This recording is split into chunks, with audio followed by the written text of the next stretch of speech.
Buenas tardes, Hare Krishna, mi nombre es Hari Murari Das y seguimos estudiando el Srimad Bhagavad Gita a través de clases en vivo ISKCON Buenos Aires. Y bien, estamos continuando, estamos leyendo el capítulo 1 nuevamente, eh, con el comienzo de estas clases en vivo a través de Facebook. Hemos empezado a estudiar el Bhagavad Gita sistemáticamente a través del capítulo 1, 2, 3, así, hasta terminarlo. Pasamos el capítulo 18 y ahora comenzamos nuevamente con el capítulo 1. En este momento estamos terminando el capítulo 1. Hoy me toca el texto 46, que es el último texto del capítulo 1 del Bhagavad Gita. Bien, así que vamos a comenzar, no sin antes agradecer a Chitrak Prabhu, que muy gentilmente nuevamente me ha invitado a poder ser parte de esta serie de lecturas del Bhagavad Gita.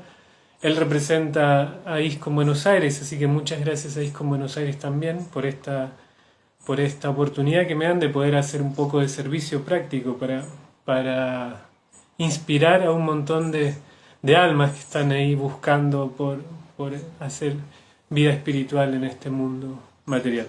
Bien, así que ahora vamos a cantar un poquito del Jayo Radha Madhava, esta meditación cantada, que es muy bonita, que dice así.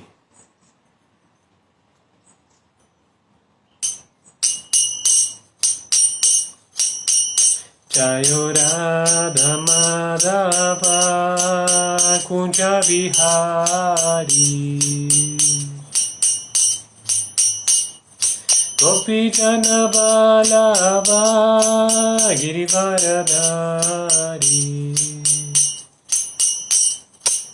Yashodanandana Braja Jana Ranjana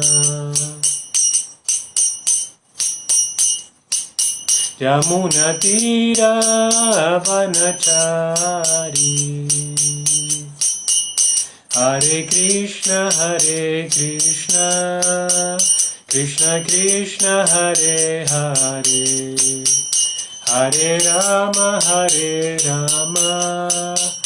Rama Rama Hare Hare Hare Krishna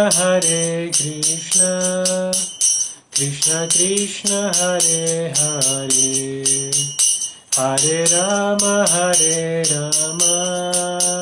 Rama Rama Hare Hare Hare Krishna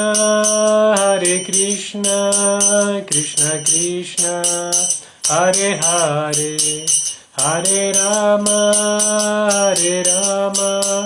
Rama Rama Hare Hare Jaya Gauranitai Gauranitai Gauranitai Jaya Gauranitai Jayo Prabhupada Prabhupada Prabhupada Jayo Prabhupada Gurudev Gurudev Gurudev Jayo Gurudev Srila Prabhupada ki Jai. Bien, entonces lo que acabamos de cantar, el Jayo Radha Madhava, dice: todas las glorias a Radha y Madhava. Ellos se divierten en los jardines de Brindavan. Krishna es el amado de las gopis, el que levanta la colina de Govardhan, el amado hijo de Yashoda, el atractivo encanto de los habitantes de Bracha y quien recorre los bosques orillas del Yamuna. Bien, por eso decía que es una canción meditación, porque nos invita a adentrarnos al mundo espiritual, nos invita a entender qué es lo que pasa en el mundo espiritual, donde todo gira en torno a Krishna. Krishna, la suprema personalidad de Dios, es desde el punto de vista del Bhagavad Gita. Por eso entonces ahora vamos a seguir estudiando el Srimad Bhagavad Gita. Decíamos que estábamos terminando el capítulo 1, es el texto 46 del capítulo 1, que dice así. Vamos a recitar un mantra de invocación. Om Namo Bhagavate Vasudevaya, Om Namo Bhagavate Vasudevaya, Om Namo Bhagavate Vasudevaya. Sanjaya Vacha Evan Uktuarjuna Sankye Ratopashta Upashvishat Vishriyasa Sharam Chapam Shokasam Vigna Manasa. Sanjaya Vacha, Sanjaya dijo, Evan, así pues, Uktua, diciendo, Arjuna, Sankye, en el campo de batalla, Rata, de la cuadriga, Upashtaha, en el asiento. Upavishat, se sentó de nuevo, Vishricha, haciendo a un lado, Sasharam, junto con las flechas, Chapán, el arco, Shoka, por la lamentación, Sambiña, afligido, Manasa, mentalmente. Entonces Srila Prabhupada lo traduce de la siguiente manera, dice, Sanjaya dijo, Arjuna habiendo hablado así en el campo de batalla, echó a un lado su arco y sus flechas, y con la mente presa del dolor, se sentó en la cuadriga. El significado por su hina y amorosa gracia Bhai Charanavinda Bhaktivedanta Swami Maharaj Srila Prabhupada dice, ¿Kichai? Mientras Arjuna observaba la situación del enemigo, se echaba de pie en la cuadriga, pero estaba tan afligido y lleno de lamentación que se sentó de nuevo, haciendo a un lado su arco y sus flechas. Una persona así de bondadosa y magnánima y que está dedicada al servicio devocional del Señor, se encuentra en condiciones de recibir el conocimiento acerca del ser. Así terminan los significados de Bhaktivedanta correspondiente al capítulo primero del Srimad Bhagavad Gita titulado Observando los ejércitos en el campo de batalla de Kurukshetra. Om Agyanati Mirandasya Gyananchana Shalakaya Chakshurum Militan Yanatasmai Shri Gurave Namaha. Yo nací en la más oscura ignorancia y mi maestro espiritual me ha abierto los ojos con la antorcha del conocimiento. A él le ofrezco mis más humildes y respetuosas reverencias. Namo Vishnu Padaya Krishna Prashtaya Bhutale Shrimate Viravahu Prabhuriti Namine Shri Shri Vrindada Vivirapada Pankajayane Prabhupada Novadaya Namaha Shri Virahari. Namo Vishnu Padaya Krishna Prashtaya Bhutale Shrimate Bhaktivedanta Swaminiti Namine Namaste Sarasvate Deve Gauravani Pracharine Nirvishesha Shunavadi Paschatya Shatanine He Krishna Karuna Sintu Dina Banducha Karpate Gopesha Gopika Kanta Radha Kanta Namostate Tapta Kanchana Gorangi Radhe Brindavaneshwari Vrishavanu Sutta Devi Pranamami Haripriye Vancha Kalpataru Chagripa Sindhu Chapaditanam Pavanavyo Vaishnavyo Namo Namaha Chayo Shri Krishna Chaitanya Prabhu Nityananda Shri Advaita Gadadhara Shri Vashali Gaura Bhakta Vrinda Hare Krishna Krishna Krishna Hare Hare Hare Rama Rama Rama Hare Hare Hare Krishna Krishna Krishna Hare Hare Hare Rama Rama Rama Hare Hare Hare Krishna Krishna Krishna Hare Hare Hare Rama Rama Hare Hare Hare Om Tat Sat. Bien. Eso voy a...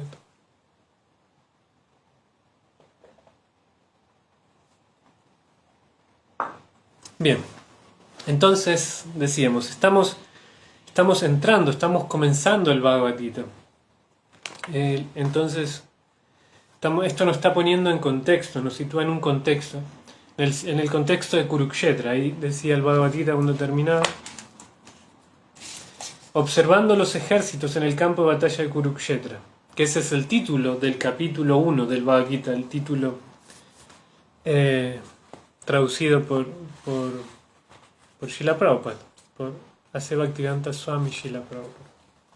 Y entonces nos está mostrando la situación en donde está por comenzar una batalla, está por comenzar un conflicto bélico, está por comenzar una guerra.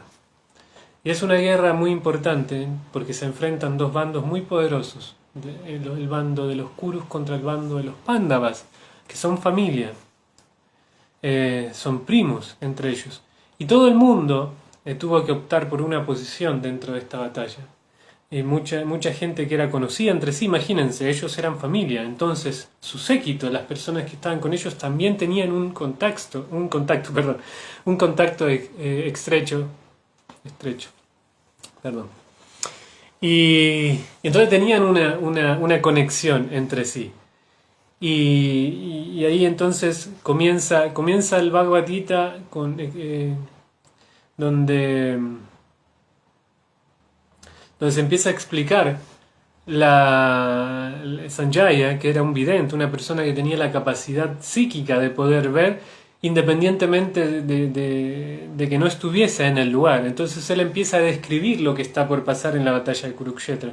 Y primero empieza describiendo que tales guerreros están en este lado, tales otros están en esto, empiezan a agarrar sus armas, suenan sus caracolas, que era la manera de anunciar que estaba por comenzar una guerra, una batalla. Y y también sitúa la posición donde se está efectuando esta batalla, que eso es lo importante, se está situando en Kurukshetra, que también lo denominan Dharma Kshetra. Kshetra significa lugar, lugar donde está sucediendo la acción. Y Dharma significa la ley divina en un sentido, la función que tiene que... Sí, vamos a traducirlo para este contexto como la ley divina. Porque se dice, está pensando en la cualidad inherente que tienen las cosas. Todas las cosas tienen una cualidad inherente y esta cualidad inherente también es Dharma. Es Dharma. Dharma significa como para dónde tiene que ir.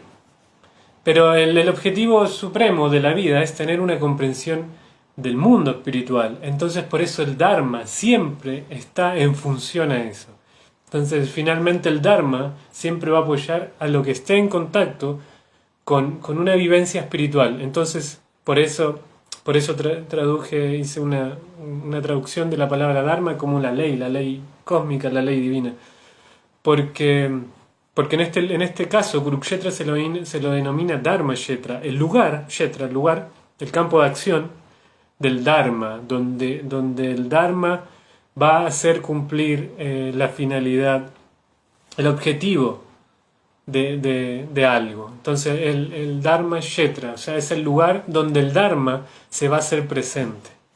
Y el Dharma entonces acá dictaminaba que el mundo tenía que empezar a tener un gobierno más auspicioso, un gobierno más espiritual, un gobierno ejemplar, un gobierno en cierto modo divino. El mundo estaba siendo gobernado por los Kurus que tomaron el poder de manera ilegítima porque le pertenecía a los Pándavas. Y los Kurus se decían que eran carentes de visión espiritual. No eran personas muy inteligentes espiritualmente hablando. Sin embargo, los Pándavas sí. Los Pándavas eran quienes tenían la legitimidad para gobernar. Entonces los Pándavas estaban, mediante esta guerra, esta batalla, tratando de recuperar otra vez el gobierno del mundo. Y para esto entonces se dividieron los bandos, hubo gente que estuvieron con los Kurus, gente que estuvieron con los Pándavas, y como esto es un retrato de la vida, en realidad había distintos tipos de intereses, no todo el mundo, no como un cuento de hadas donde hay blanco, hay extremos, digamos, lo bueno, lo malo. Sin embargo, este era un ejemplo de la vida, entonces había personas que tenían un corazón bondadoso, pero que tenían que estar del lado de los Kurus, del lado de los malos, y había gente, había todo, era la vida en sí, donde se estaba mostrando, se estaba armando, y entonces por eso había gente que tuvo que posicionarse en un lugar distinto dentro de esta guerra. Y algunos tenían mucha afinidad con Arjuna, algunos eran personas muy piadosas, pero por algún motivo tuvieron que ponerse al lado de los Kurus. Entonces, Arjuna en un momento le pide a Krishna hacía de Auri, hacía del chofer, hacía de quien manejaba la carroza, el carruaje, y le pide que por favor lo sitúe en el medio del campo de batalla. Y en el medio del campo de batalla Arjuna empieza a ver, a mirar, y empieza a caer preso de una suerte de ansiedad, porque empieza a ver en el campo contrario a gente muy querida por él, muy apreciada por él, gente que él amaba. Entonces Arjuna empieza a tener sentimientos de compasión, y acá hay un punto súper importante del Bhagavad Gita, de estos capítulos, los capítulos primero, el 1 y el 2, donde se empieza a tocar el tópico de la compasión, porque Arjuna tiene compasión y le dice a Krishna: hey Krishna, no puedo seguir adelante con esta guerra, no lo puedo hacer. Enfrente hay personas que amo, hay personas muy queridas por mí, hay familia mía, no puedo seguir con esta guerra. Y Prabhupada en las traducciones, en los comentarios de estos capítulos, dice que claro, Arjuna era una persona muy piadosa, muy bondadosa, era un devoto puro del Señor, por eso manifestó compasión.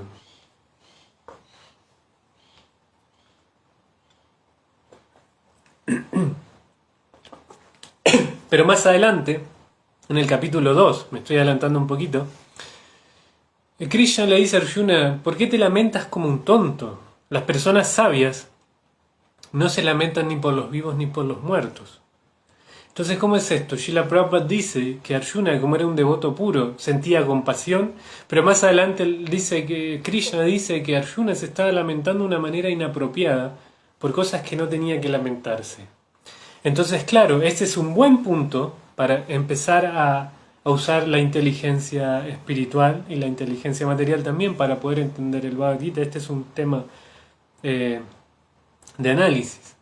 Claro, porque en un sentido se dice que para una persona poder estar en la posición de un devoto tiene que desarrollar buenas cualidades y tiene que ser una persona con cualidades. Y una de esas cualidades es la compasión. Entonces, claro, Arjuna era un devoto. Pero después, Arjuna empieza a ser víctima de sentimientos materiales, de sentimientos egoístas. Ya deja de ser una persona compasiva, compasión, que está mirando al otro, sino que empieza a mirarse a sí mismo. Y eso es parte también del cautiverio material. El cautiverio material significa solamente mirarse a uno. Y uno empieza a liberarse cuando empieza a mirar al otro. Esto es muy importante. Yoga, la palabra yoga significa conexión. ¿Y qué significa esta conexión? Hay distintos niveles de conexión y de comprensión. En un principio es salirse de uno mismo. O sea, no, el mundo no está para mí y para que me sirva a mí, sino que también yo de alguna manera tengo que hacer un servicio al mundo. Y esto también se comprende desde el punto de vista del Bhagavad Gita como karma yoga. Ya me salgo de la posición del ego, del egocentrismo, donde todo gira alrededor mío y para mí, y empiezo a ver algo más. Entonces, claro, Arjuna, la compasión significa eso, que estoy viendo la posición de los demás. Eso es elevado, eso está en una plataforma elevada de conciencia. Pero después Arjuna, basándose en la compasión, empieza a caer presa de sentimientos más egoístas. Empieza a verse a él mismo, qué va a pasar si yo en esta guerra mato a mi familia. ¿De qué sirve el honor que pueda tener después de la guerra si no lo voy a poder disfrutar? Y empieza a analizarse al mismo. ¿Cómo él va a disfrutar si en la guerra va a tener que matar a gente que él quiere? No va a poder disfrutar de esa manera. Entonces él empieza a basar su realidad en función a él mismo. Entonces ahí sale del concepto de misericordia, de compasión, y se empieza a centrar en un concepto egocéntrico. Entonces por eso es que ahí Krishna lo para y le dice, hey, te estás lamentando por cosas que no son dignas de lamentación. Las personas inteligentes, espiritualmente inteligentes, no se lamentan ni por los vivos ni por los muertos. ¿Y esto qué significa? Esto no significa que uno debe ser insensible para emprender la vida espiritual. Todo lo contrario. Esto significa que tiene que hacer buen uso de los sentimientos de sensibilidad. La sensibilidad es un arma muy potente, es un sentimiento muy potente que nos ayuda a estar más en contacto con el otro, a hacer yoga, conexión con los demás. Pero cuando la sensibilidad nos abruma, nos volvemos muy egocéntricos. Y esto pasa con muchos de los problemas psicológicos, muchos de los problemas mentales. Los problemas mentales es un exceso de fijarse en uno mismo. Porque decíamos, la sensibilidad es necesaria para ser compasivos, para mirar al otro. Pero cuando hay un exceso de sensibilidad empezamos a ver cómo nos repercute a nosotros lo que está sucediendo. Entonces ahí deja de ser compasión porque dejamos de ver al otro y empezamos a centrarnos en cosas que nos están influenciando en demasía a nosotros. Y eso es lo que le pasó a Arjuna. Arjuna empieza a ser víctima de una sensación de ansiedad. Empieza a sentir esta ansiedad y dice, no puedo, le empieza a sudar la mano. Son síntomas que de un punto de vista psicológico. Desde la psicología moderna se puede dar un diagnóstico. Se le cae el arco, él no quiere pelear, se siente completamente abrumado. Y como dice Irinanda Maharaj como escribió Irinanda Maharaj en la traducción de este texto, dice: Arjuna se sentó en el carruaje con la mente desgarrada por el dolor. Y eso es súper interesante, porque claro, cuando una persona siente una presión psicológica, es un desgarre en el plano sutil. Uno se siente completamente desolado, completamente solo, no puede disfrutar de la situación. Y eso es lo que le estaba sucediendo a Arjuna. Él veía que no iba a poder disfrutar de lo que suceda después, pero él no se está dando cuenta que hay un plan divino. Es un poco complicado. Mucha gente, muchos espiritualistas dicen: pero ¿por qué el Bhagavad Gita está dentro de una guerra? ¿Por qué se dan instrucciones espirituales dentro de un campo de batalla? Eso no es muy espiritual. Pero el punto es que el Bhagavad Gita es la parte más espiritualmente profunda dentro de los Vedas. ¿Y qué son los Vedas? Los Vedas, a veces de una manera muy simple se dice, o yo mismo lo he dicho muchas veces, que es como el manual de instrucciones del mundo. Este mundo tiene una manera de vivirse, una manera de actuar, una manera... estaba hablando ayer con una mamá de una compañera de un compañero, la mamá de un compañero de mi hijo del colegio, que hizo un viaje a Egipto y me estaba contando que es increíble, que ella encontraba, le parecía que en un momento hubo un reseteo en el mundo y que se volvió a empezar de nuevo, porque veía que en los museos en Egipto había cosas hace miles de años atrás que se ven muy modernas de la perspectiva actual. Y es difícil de entender y claro, desde el punto de vista también del análisis de la humanidad, también hay como distintos periodos evolutivos, espiritualmente evolutivos y materialmente evolutivos. Egipto es muy importante en este aspecto. Pero aquí iba con esto.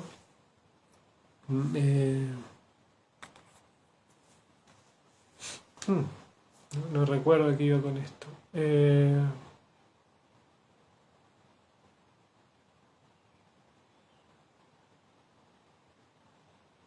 Bien. Entonces, situémonos de nuevo en Kurukshetra y vamos viendo si es que me viene el recuerdo de por qué hice esta conexión. Seguramente fue un análisis claro, de los Vedas, que son el manual de instrucciones del mundo. Claro, entonces existieron civilizaciones, culturas que profundizaron mucho en la comprensión del mundo material y lo que viene después del mundo material. Y hay distintas etapas. Hay etapas como la egipcia y más atrás en el tiempo está la etapa hindú o la etapa védica, que se entiende para nosotros que somos seguidores de la cultura védica, que toda cultura filosófica o espiritual a través del tiempo, de la vida, tiene como distintas comprensiones de lo védico, como que lo védico era el ejemplo máximo de lo que es la creación, tanto material como espiritual. Por eso es un manual de instrucciones del mundo.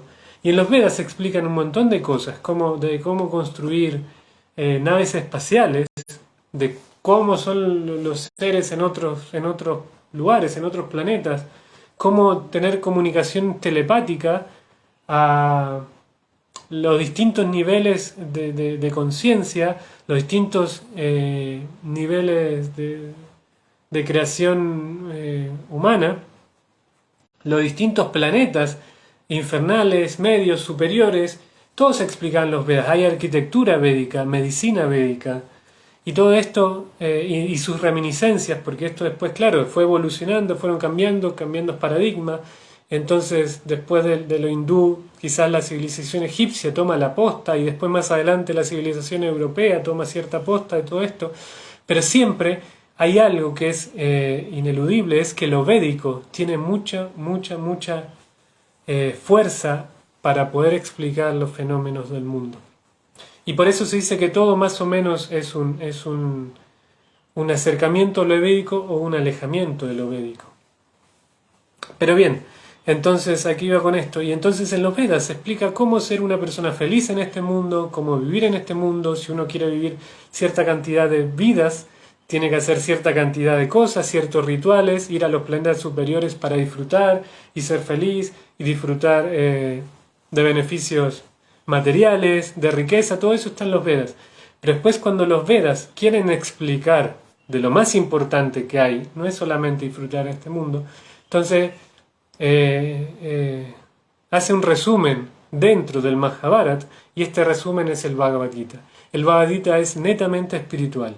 Hay muchos textos védicos que decían, comentaba, que hablan absolutamente de todo lo que a uno se le ocurra. Pero la parte espiritual comienza a vislumbrarse en el Bhagavad Gita. El Bhagavad Gita es un tratado filosófico tan importante que hay un montón de traducciones y comentarios del Bhagavad Gita. En toda corriente filosófica prácticamente hay un Bhagavad Gita. Pero el Bhagavad Gita de Srila Prabhupada tiene una potencia especial, que es la potencia de inspirar a todos los seres a buscar vida espiritual. Entonces, esto es muy importante. Que el Bhagavad Gita con los comentarios de Srila Prabhupada va a un nivel tan profundo de comprensión que va directamente al alma. Atma, la palabra Atma, que es alma en sánscrito, tiene distintos niveles de comprensión. Cuando una persona vive en la plataforma corpórea, en la plataforma física, Atma significa el cuerpo, porque Atma significa el yo. Pero cuando una persona vive en una plataforma psicológica, en una plataforma más sutil, Atma significa mente o cuerpo sutil. En un nivel profundo de comprensión, Atma significa alma. Entonces, desde el punto de vista del Bhagavad Gita, Srila Prabhupada muchas veces traduce Atma como alma, porque lo más importante es entender que somos el alma. Pero aún así estamos dentro de un cuerpo material y de una psiquis material. Ahí voy. Es súper importante, estaba pensando, antes de dar esta clase, hacia dónde podía dar la clase. Este es un punto, estaba pensando un punto que me aflige un poco, si bien la pandemia trajo algo muy bueno, que es esta virtualidad, donde ahora nosotros nos podemos conectar y alguien puede estar escuchando la clase en cualquier parte del mundo, la charla en cualquier parte del mundo, pero también esto significa que uno no puede ver al receptor de lo que se está transmitiendo.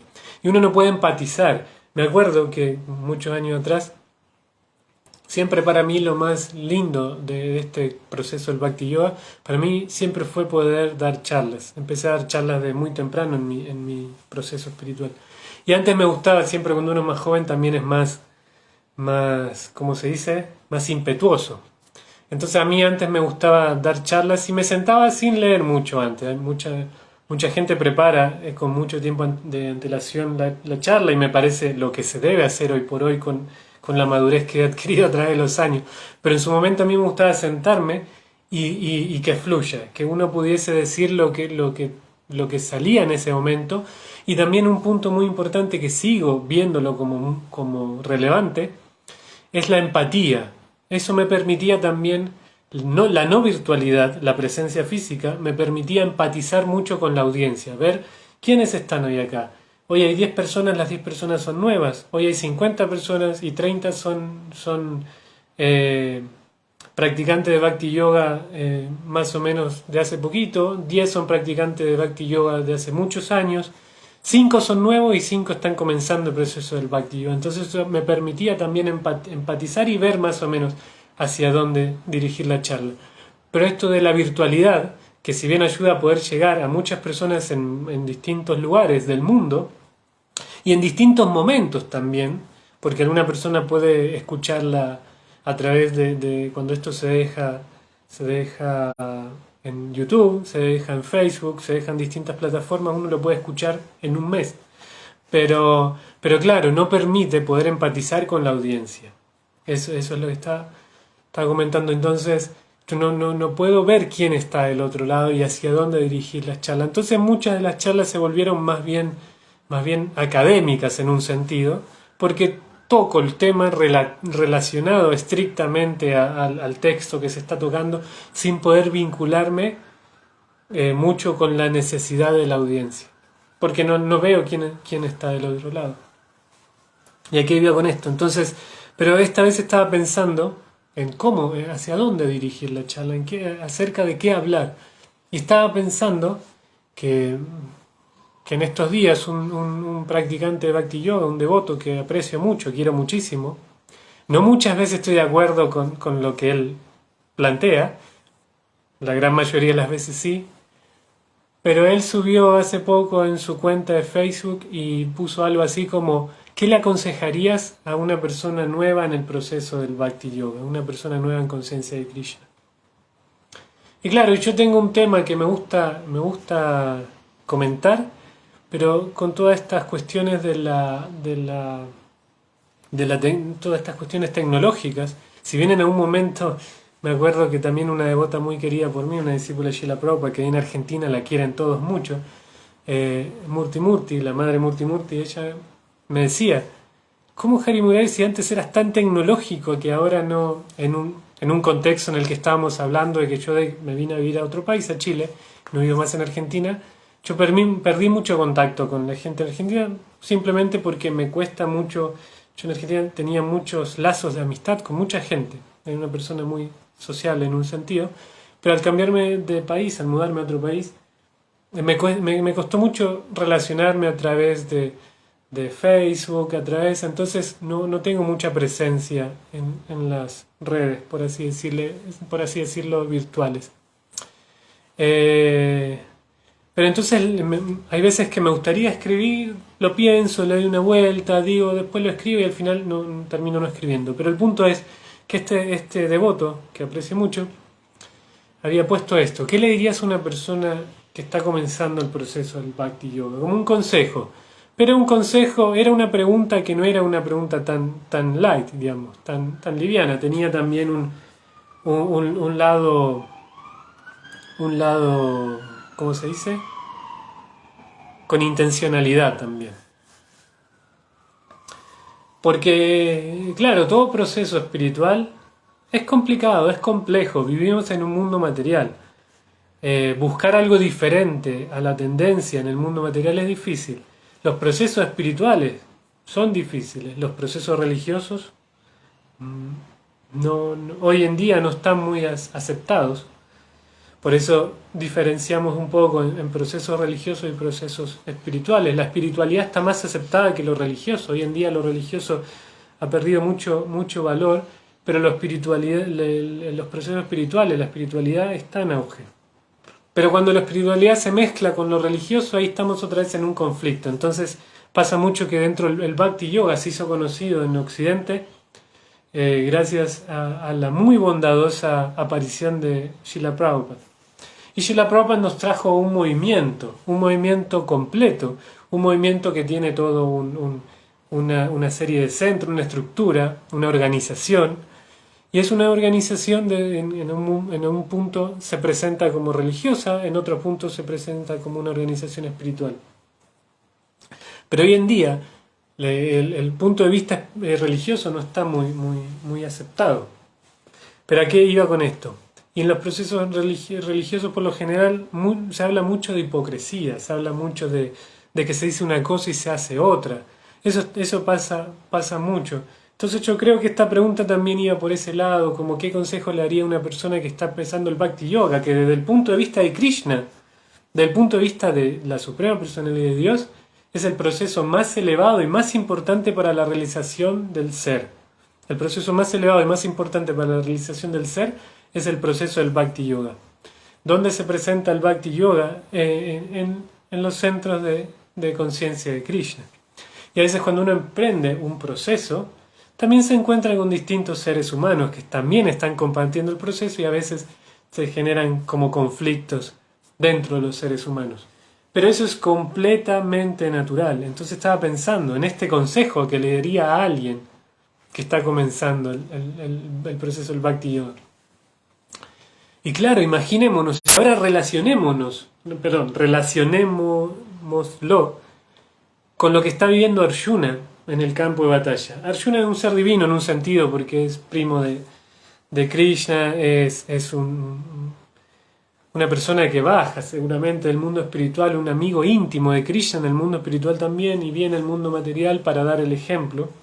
En una posición tampoco muy material, porque estando con Krishna no es material, es más bien espiritual, pero Arjuna viene a dar el ejemplo y viene a ser de un ser humano.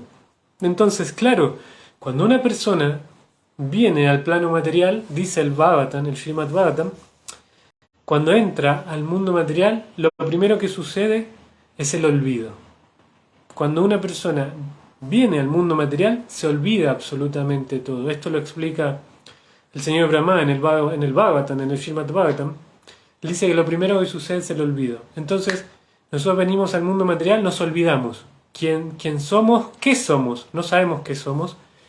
Y en el mundo material, primero venimos en plataformas más sutiles. Somos cuerpos psíquicos, somos cuerpos hechos de ego, de mente, de inteligencia, pero en la medida que vamos entrando cada vez más en el mundo material, estos deseos la función de la mente, el cuerpo psíquico es pensar, sentir y desear.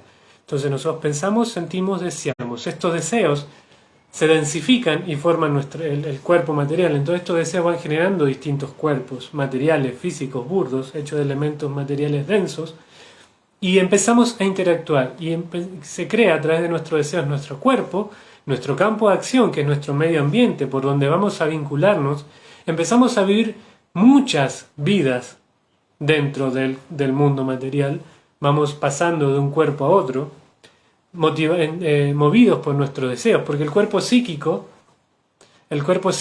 va pasando de cuerpo en cuerpo. Cuando nosotros morimos, cuando nosotros dejamos el cuerpo, la mente sigue adelante, sigue. Por eso a veces tenemos muchos recuerdos o no estamos muy cómodos en el cuerpo, porque venimos con una mente de otro lado, de otro cuerpo, que debido a la fluctuación de los deseos va densificando cierto cuerpo, y entonces cuando ya no tenemos más nada que hacer debido a que nuestros deseos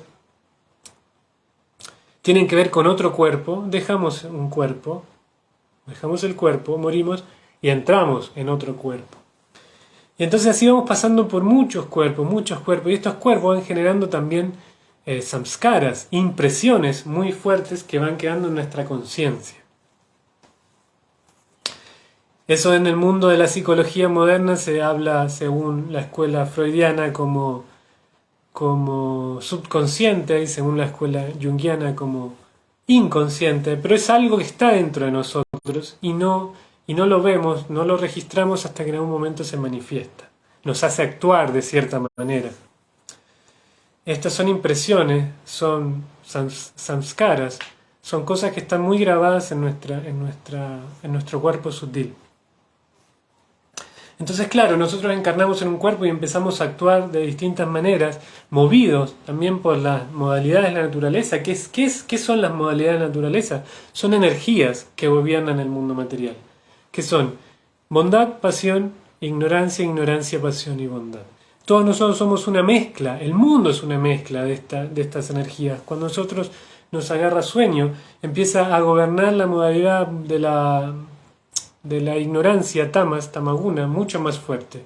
El sueño, la tamaguna, genera sueño.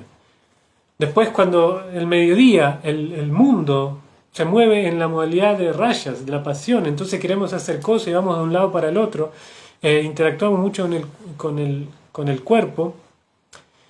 Y también está la modalidad de la bondad, como en la mañana, muy tempranito, en la madrugada, donde uno tiene la tendencia a buscar percepciones más sutiles de la vida, a elevar la conciencia. Y bueno, entonces interactuamos. Pero imagínense lo que somos. Somos un alma que no nos acordamos que somos un alma, que estamos dentro de una mente, y esta mente está dentro de un cuerpo. Este cuerpo muy burdo, que interactúa, y de repente nosotros nos encontramos en un proceso de salida, en un proceso espiritual. Queremos desenredarnos del mundo material, queremos salir y entendemos, nos dicen somos el alma, no somos el cuerpo, sí, claro, y entendemos, leemos el Bhagavad Gita, los libros de Srila Prabhupada y y lo entendemos a la perfección porque hay algo dentro nuestro que entiende de qué se está hablando. Pero en la práctica es muy difícil, todavía estamos muy condicionados por todas las vidas y vidas y vidas que transcurrimos dentro de distintos cuerpos materiales. Entonces imagínense también a Arjuna en el campo de batalla. Estaba ahí, siente compasión, era una persona muy excelsa, muy elevada, pero empieza a ser víctima también de sus deseos egoístas. Dice, no quiero esta batalla, no es para mí esta batalla.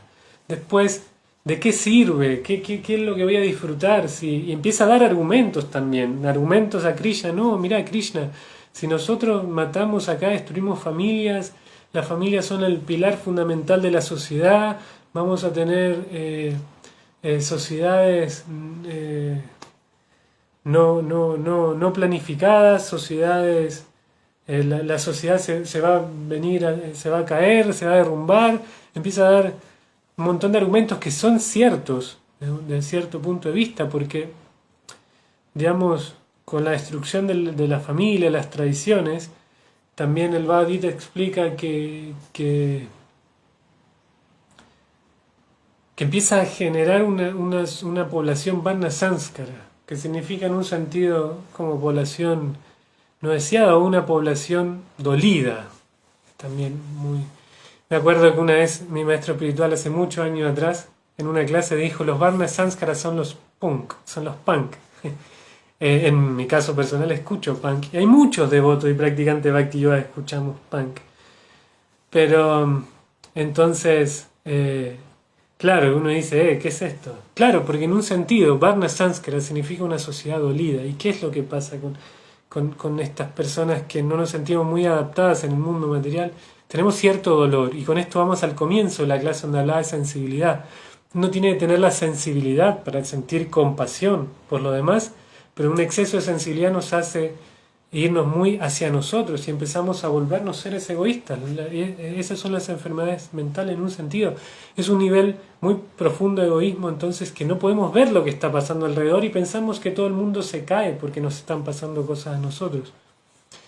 Y entonces, claro, un punk, en un sentido, es una persona dolida, una persona que tiene una sensibilidad diferente, que le pasaron cosas que puede ver el mundo de una manera diferente. Porque cuando una persona vive en un mundo ideal, este mundo ideal hace que uno no pueda ver, digamos, un poquito las trampas del mundo material.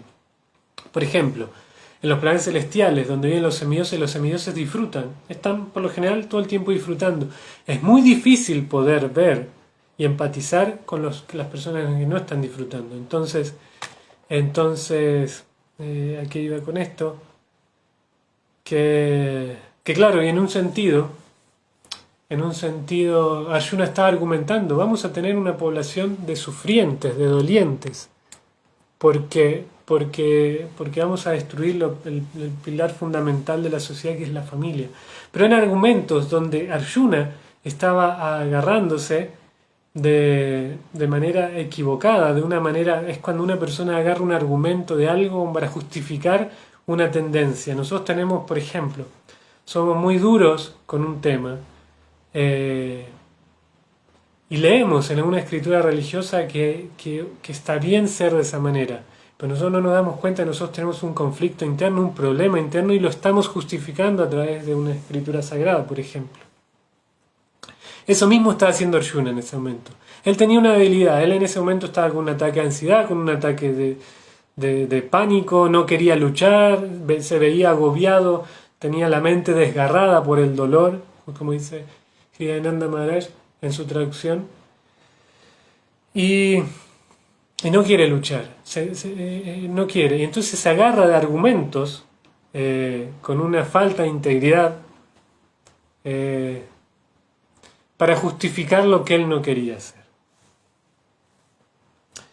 Entonces por eso Krishna le dice, hey, no, date cuenta, o sea, está bien ser como sos, está bien ser compasivo, pero está bien cuando una persona está en ese plano de una conciencia superior, queriendo ayudar al resto, y no porque uno está tratando de justificar sus propias debilidades.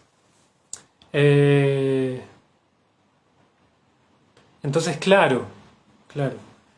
Eso era todo un plan divino de Krishna para poder tener una mejor sociedad en un futuro.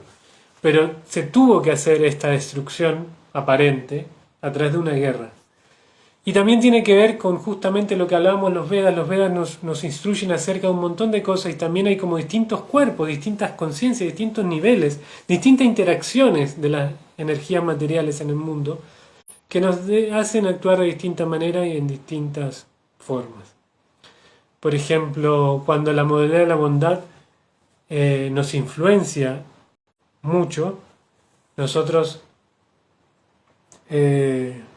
nos volvemos personas espirituales que buscamos una vida trascendente, una vida que vaya en dirección a la espiritualidad.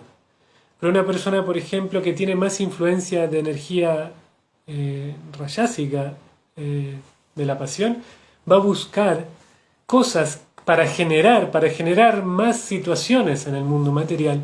Y una persona que está situada en la plataforma de tamas, de la ignorancia, va a tener actitudes relacionadas con el adormecimiento de la conciencia, o sea, la autodestrucción.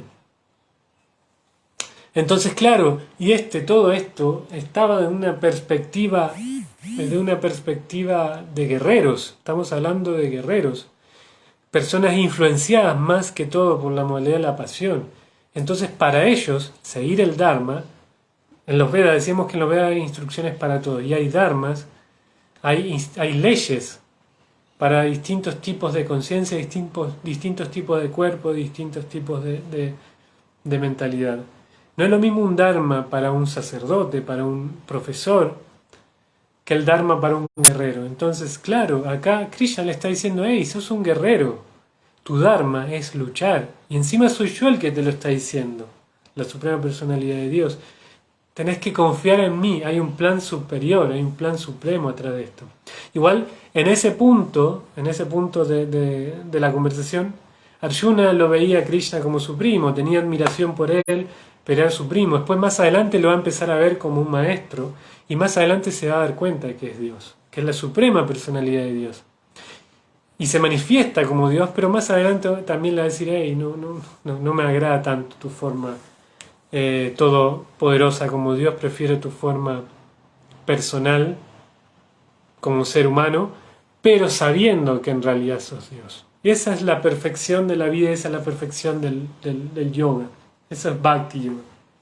Entonces decíamos, el Bhagavad Gita va pasando por distintas circunstancias y va explicando distintos tipos de yoga, distintas maneras de conectarse. Primero, cuando estamos muy enredados con el cuerpo, con nuestro medio ambiente, yoga significa me conecto con algo supremo sabiendo que no soy solamente yo y que puedo hacer lo que sé hacer con este cuerpo para generar un bienestar a algo más. Una actividad filantrópica, una actividad o simplemente para salirme del concepto completamente egoísta del ser. Después, también yoga, más adelante, como Jnana Yoga, es el yoga del conocimiento. Empiezo a adquirir conocimiento para descubrir qué es lo que pueda haber más allá de este mundo material.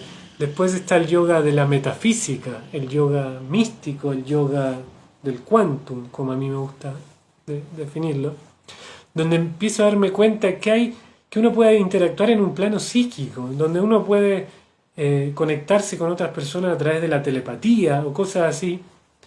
Este es un yoga que tiene una trampita, que es en el que uno puede tener la posibilidad de creerse que uno es Dios debido a que empiezan a desarrollarse ciertos poderes místicos. Pero finalmente, Krishna dice en el Bhagavad Gita muchas veces, ok, hay muchas maneras de entender. Primero entender que no sos el cuerpo, que sos el alma. Después entender que podés practicar karma yoga haciendo lo que sabes hacer, pero entregándoselo a una energía superior. Buddhi yoga, entendiendo que ese superior es Krishna. Entender que está el Jnana Yoga, donde puedes adquirir conocimiento y buscar si hay algo más aparte de este mundo material. El Dhyana Yoga, uno es Dhyana y otro es Dhyana, suena muy parecido, pero otro es el yoga de la metafísica, tratar de ver este mundo como algo como que no es tan sólido, sino como que es más energético, más sutil. Pero finalmente dice, la perfección de la vida va a ser cuando te des cuenta de que el Bhakti, entregar tu corazón, es lo más importante. Y entregar tu corazón a mí, dice Krishna, es la perfección de la vida. Una persona puede entregarle el corazón a Krishna, puede entregarle el corazón a todo el mundo y puede inspirar a todo el mundo a seguir el ejemplo de buscar una situación de conciencia superior tal como la que él está experimentando. O mejor aún también. Y bien, entonces relacionando esto con la pregunta de este devoto y con lo que está viviendo Arjuna, también pasa que en la vida espiritual nosotros tenemos que lidiar con todo esto. Tenemos que lidiar con un cuerpo material que tiene muchas impresiones psicológicas de muchas vidas, que tenemos anarta, y una parte del proceso que se llama anarta nibriti, que hoy estaba escuchando un devoto que aprecio mucho también, que comparaba la anarta nibriti con visualizar la sombra de Jung, como que Jung decía que uno tenía que visualizar la sombra. Y eso también es el proceso de anarta nibriti. A veces uno piensa que el proceso de anarta nibriti va a ser automático. Anarta nibriti significa sacar todas las cosas indeseables del corazón. Anarta significa eso, lo que no queremos, que está ahí. Y se dice que por seguir el proceso del Bhakti Yoga y cantar Hare Krishna uno pasa por el proceso de anarta nibriti. Pero el proceso de anarta nibriti no es automático también. Entonces él decía que así como Jung decía que hay que visualizar la sombra, también tenemos que ver las cosas que nos están pasando en nuestro corazón y tratar de erradicarlas. Si bien siempre se dice que el proceso del Bhakti Yoga y el cantar Hare Krishna es tan poderoso que todo sucede, ni nos damos cuenta y sucede, pero es muy diferente y perdemos mucho menos tiempo cuando hacemos consciente el proceso de limpieza del corazón, de Anarta Nibriti, cuando visualizamos la sombra. Entonces en ese momento, y es súper importante, o sea, los devotos que más están inspirando, los practicantes de Bhakti Yoga que más están inspirando a otros a acercarse al proceso, son los devotos que están haciendo un trabajo consciente para limpiar su corazón. Entonces, volviendo a la pregunta de este devoto, ¿qué le recomendarías a alguien que está empezando el proceso del Bhakti Yoga? Es eso, entender que si bien el proceso es tan perfecto, tan elevado y tan profundo, y es el proceso cúlmine de vida espiritual, nosotros estamos a años luz de alcanzar la perfección y tenemos que lidiar primero con nosotros mismos y saber lidiar con nosotros mismos, y después también hay que entender que vamos a interactuar con otras personas que también están lidiando con sus anartas, con sus problemas, con sus conflictos. Entonces la vida espiritual no va a ser siempre color de rosa. Sí es el proceso más sublime y más poderoso, pero tenemos que hacer un trabajo muy profundo para limpiar primero nuestro corazón. Cuando nosotros limpiamos nuestro corazón y tenemos una mente clara, estable, con un corazón limpio, vamos a poder interactuar con todo el mundo, sin importar qué es lo que está pasando dentro de todas esas almas metidas dentro de distintos cuerpos y distintos procesos y distintos medios ambientes. Porque cuando uno se transforma en un agente de cambio, no importa lo que está sucediendo en el otro, no genera un conflicto hacia mí. Un devoto se dice que no tiene enemigos, porque por más que el otro tenga tantos conflictos internos que tenga que sacarlo hacia afuera y genera un conflicto para conmigo, cuando una persona puede generar armonía, porque uno está en armonía, puede armonizar la situación de la otra persona también. Y por eso estaba mencionando lo de Varna Samskara y lo comparaba con el punk, porque nosotros en este momento estamos en Kali Yuga, la era más difícil para la vida espiritual. Entonces, claro, también el Bhagavad Gita está hablando de Varna Samskara en otro contexto donde estaba terminando otra era, estaba comenzando la era de hierro, el Kali Yuga. Pero en este momento en Kali Yuga casi todos somos Varna Samskara, todos venimos con muchas heridas también. Entonces, claro, pero las personas más sensibles, por eso decíamos, el Varna Samskara, a veces a mí me gusta escribir. El otro día estaba saliendo de un supermercado y había una señora que profesaba la religión evangélica y estaba hablando con un borracho, estaba tirado ahí un borracho y seguramente le estaba diciendo por qué hacía eso, por qué se emborrachaba y todo eso. Y él le estaba explicando que en realidad él conocía a Dios, que él tenía un contacto con Dios y que por eso había dejado de ser punk. Porque lo que tiene que ver el punk con la conciencia de Krishna, lo estoy lo estoy relacionando haciendo un análisis, recordando de algo que dijo alguna vez mi maestro espiritual en relación con los Varna Sanskaras. Y claro, él estaba manifestando el haber sido punk como algo negativo, que en ese momento él estaba completamente perdido. Pero ahora él, como había conocido a Dios, ya no era más punk. Pero él aún así estaba tirado en una esquina tomando alcohol y estaba muy degradado, se lo veía muy degradado. Y esta señora por eso se le había acercado como para tratar de tener alguna influencia positiva hablándole de Dios. Yo pensaba, qué loco, ¿no? Esto. El mundo material, Kali Yuga, es tan complejo y me generó veo tantos, para mí, o sea, las personas que sufren en el mundo material, decíamos, tienen una sensibilidad importante para poder empatizar con la sociedad en general. Entonces me parece también que estar en un movimiento, una subcultura, como puede ser el punk también, ayuda a poder ver las cosas de una perspectiva diferente, un poquito más crítica, y ayuda también a no creerse todo el cuento del mundo material y la felicidad en el mundo material. Nos ayuda a entender el mundo material en realidad no es la perfección de la vida. La gente no está feliz en el mundo material. Entonces por eso esa sensibilidad para ver que hay algún problema en el mundo material, un defecto en el mundo material, también nos puede ser el impulso para poder tomar en serio un proceso espiritual. Y hoy en día vemos que, por ejemplo, Shelter, que es una banda hardcore punk, hizo tantos devotos en todo el mundo, tantos devotos, que el hardcore es una minoría dentro del mundo material, pero dentro de la conciencia de Krishna pareciese ser una música que no es tan minoría, porque hay tantos devotos practicantes de Bhakti Yoga que vienen de la subcultura del hardcore punk, que pareciera que hay muchos hardcore punk en el mundo, sin embargo no, es una música muy reducida, de un grupo muy reducido, pero como tenía esa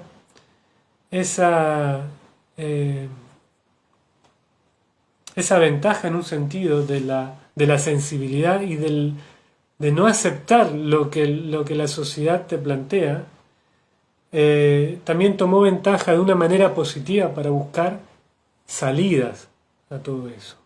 Y entonces, eso también es la ventaja que nos presenta Kali Yuga, que estamos tan dañados en un momento, venimos con tantos sanskaras en nuestra psiquis, impresiones negativas, que eso nos puede ayudar para buscar un impulso, para buscar tomar un camino espiritual de manera más seria. Y eso fue lo que pasó justamente con Shelter, lo que pasó con todo un movimiento, digamos de gente que no estaba satisfecha con el mundo material y por eso buscó una salida del mundo material a través de la vida espiritual, a través del proceso del Bhakti Yoga. Y esa es la perfección de la vida. Krishna dice en el Bhagavad Gita muchas veces, la perfección de la vida es recordarme a mí, dice Krishna, la perfección de la vida es servirme a mí, la perfección de la vida es adorarme a mí. Eso es Bhakti Yoga.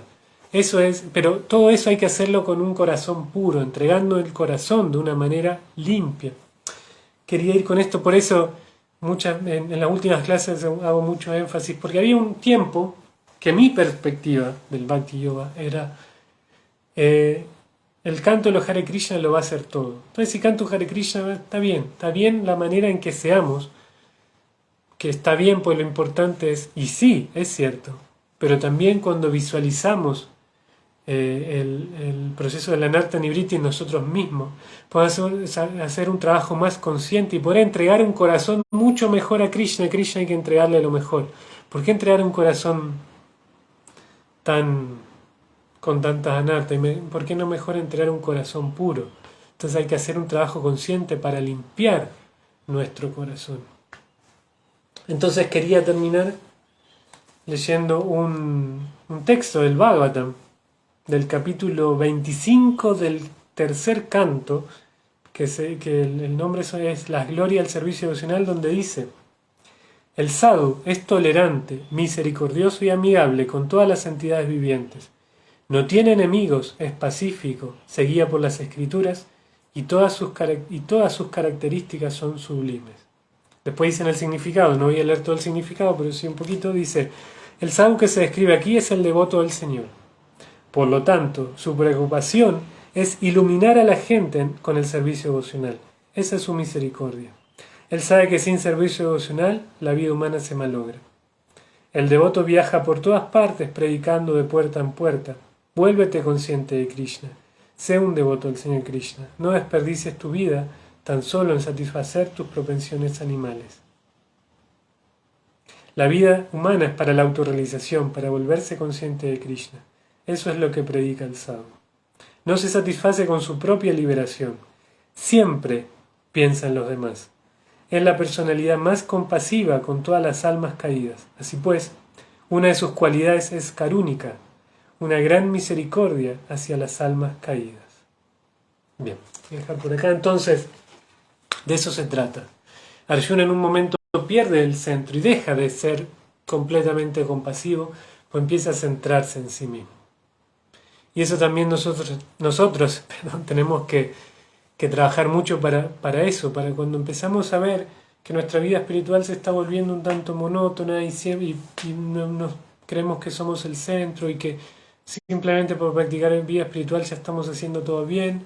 No, veamos que tenemos que trabajar en limpiar nuestro corazón para volvernos misericordiosos, para volvernos tolerantes, para tener muy buenas cualidades, para ser personas que iluminen al resto. Hay un dicho que dice, se obtiene más con miel que con hiel. Entonces lo mismo, si somos un devoto bondadoso, un practicante de Bhakti Yoga bondadoso, que inspira a los demás, que los demás quieren estar cerca de nosotros, va a ser mucho más fácil que simplemente seguir siendo un viejo gruñón o un joven gruñón y decirle a la gente que se vuelva espiritual. ¿Quién va a obtener más resultados? El espiritualista gruñón tratando de que los demás se vuelvan espiritualistas, o el espiritualista bondadoso que está trabajando en limpiar su corazón y que está trabajando en inspirar a los demás también. Obviamente que el segundo va a tener mejores resultados. La vida espiritual individual está bien desde donde nosotros la agarremos. Está bien. El Bhakti Yoga es tan poderoso que en donde nosotros estemos está bien. Pero si nosotros queremos inspirar a los demás, tenemos que volvernos seres completamente, con el corazón completamente limpio y bondadoso. De esa manera vamos a estar purificando a la humanidad completa. Y eso se puede ver. ¿Quiénes tienen? El Bhakti Yoga es un movimiento. Prabhupada lo diseñó para que vaya evolucionando e inspirando gente.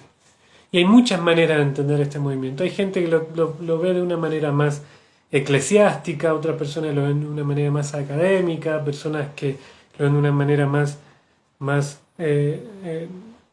religiosa, otra de una manera más espiritualista, pero las personas que están teniendo más éxito en difundir este conocimiento y que están cambiando vidas desde mi punto de vista de una manera más profunda, son las personas que están haciendo un trabajo muy fuerte en su propio corazón para poder generar inspiración en el corazón de los otros. Me parece que esa es lo que tenemos que buscar, tratar de inspirar a los demás para que su vida espiritual sea exitosa. Y lo vamos a lograr de mejor manera cuando nuestro corazón esté rebosante de luz, de bondad, de amistosidad, de misericordia, de compasión, de buenos sentimientos, donde la gente diga, qué agradable esta persona, quiero estar al lado de esta persona todo el tiempo. Imaginémonos, porque esto lo generan muchas personas. Todo el mundo quiere estar cerca de una persona bondadosa. Pero imaginémonos si no solamente somos atractivos por ser bondadosos, sino que además le estamos dando la oportunidad de hacer un avance sustancial en su vida espiritual y le estamos dando la oportunidad para que conozcan a Krishna y que puedan relacionarse de la plataforma del corazón, de la plataforma del amor, con Krishna y con todo el concepto de Vrindavan, con todo el mundo espiritual, con Vrindavan, que uno pueda entender lo que significa Vrindavan. ¿Qué significa Vrindavan? una interacción entre Krishna y sus devotos desde la perspectiva del amor, entregando el corazón, donde todo el tiempo estemos buscando lo mejor para el otro. Eso es Vrindavan. Eso es Bhakti Yoga, eso es conciencia de Krishna, y esa es la perfección de la vida. Entregar nuestro corazón de manera tan limpia a Krishna que eso se vuelva un faro de luz para la humanidad en general. Y no solamente para la humanidad, sino para todos los seres creados. Ese es el desafío. Bien, voy a dejar por acá. Ya se terminó el tiempo más o menos estipulado para una charla de conciencia de Krishna. Espero que estén muy bien, que estén felices en su proceso de conciencia de Krishna. Mi consejo para las personas que están acercándose al proceso es este. Es un proceso espiritual donde tenemos que tener mucha comprensión de las cosas que nos rodean, de la gente que nos rodean, de los sentimientos que nos gobiernan, y que todo eso, de alguna manera u otra, tenemos que tratar de purificarlo para poder entregar un corazón completamente limpio de Krishna y ser completamente amorosos con el resto. Bien, voy a dejar por acá. No generemos fanatismos, no generemos sectarismos, no generemos divisiones, no nos sintamos superiores a nadie, seamos seres luminosos, bondadosos, llenos de compasión y llenos de amor para inspirar a todo el mundo y para poder entregárselo a Krishna. Bien, muchas gracias a todos, muchas gracias a ISKCON Buenos Aires, muchas gracias a Chitrak, que siempre tan bondadosamente me está invitando a dar estas charlas. Digo bondadosamente porque él es una persona muy, muy bondadosa, es una persona tan agradable que es muy inspirante para mí, muy inspirador para mí poder contestar de una manera positiva a sus invitaciones. Entonces, bien, voy a dejar por acá. Muchísimas gracias a todos los que están escuchando. Perdón, no di tiempo para preguntas. Si hay alguien por ahí que quiere hacer alguna pregunta, algún comentario, lo puede hacer ahora. Si no, simplemente me voy a despedir y les voy a agradecer a todos, a Krishna, mi maestro espiritual, a todos los que están practicando el proceso de Bhakti Yoga y a todos en general por darme esta oportunidad para poder seguir haciendo un avance en la limpieza de mi corazón, para poder inspirar a los demás a que tomen la vida espiritual de una manera seria y que podamos iluminarnos los unos a los otros en la conciencia de Krishna. Bien, muchísimas gracias a Srila Prabhupada, porque él generó este espacio hace unos tantos años atrás. Así que bien, si no hay ningún comentario, ninguna pregunta, voy a dejar por acá, justo cuando ahí veo que conecta Agni Purana Prabhu, una persona que quiero tanto, que fue tan importante, digamos, en el proceso personal de la conciencia de Krishna, que para mí es muy agradable ver su nombre ahí escrito en la pantalla que se conectó. Pero bien, estamos llegando al final. Si no hay ningún comentario, no hay...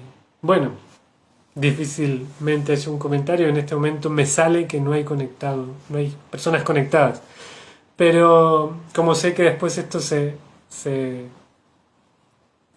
divulga de alguna manera, se repostea en distintos lugares, me voy muy feliz sabiendo que quizás a alguien le guste lo que dije y a alguien haya podido inspirar un poquito más en su proceso del Bhakti Yoga, en su camino de la conciencia de Krishna. Bien, bueno, acá me dice como que no, estoy acá. Bien, es que por momento ahí me sale que hay alguien conectado, por momento me sale que no. Entonces, pero bien, un abrazo gigantesco, Agni, por todo, digamos, por haber estado ahí presente en mis comienzos en la vida espiritual, por siempre ser una fuente de inspiración, por ver cómo siempre estuviste vinculado al Bhakti Yoga, a la conciencia de Krishna de una manera súper positiva y súper natural también. Para mí es súper importante la naturalidad en el proceso del Bhakti Yoga. Y una persona que me enseñó naturalidad del comienzo en la vida espiritual es el señor Agni Purana Prabhu. Entonces, un abrazo gigante y bien, me estoy despidiendo hasta la próxima. Así que un abrazo a todos los que escuchen, a los que se conecten, a los que se conectaron, a los que se conectarán. Los quiero mucho, les agradezco mucho esta oportunidad y como dice Agni Purana, vamos a Argentina. Bien, un abrazo para todos, mis reverencias para todos y todas, obviamente. Y eso, voy a dejar por acá. Hare Krishna. Srila Prabhupada ki. Jai Srila Prabhupada. Hare Krishna.